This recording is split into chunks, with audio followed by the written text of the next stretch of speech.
O'zbekiston uchun tarixiy kun.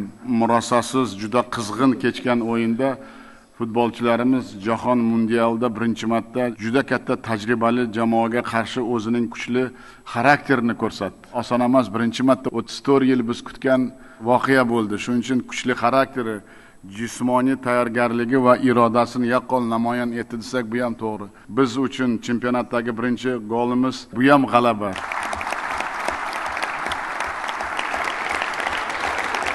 Bir narsani aytmoqchimanki, biz vatanparvar va fidoyi yoshlarimiz bilan faxrlanamiz va ular hozirgi O'zbekistonda haqiqiy qahramonlari.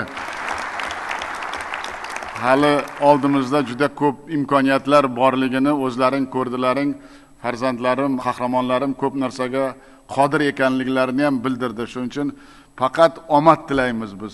Olg'a O'zbekiston.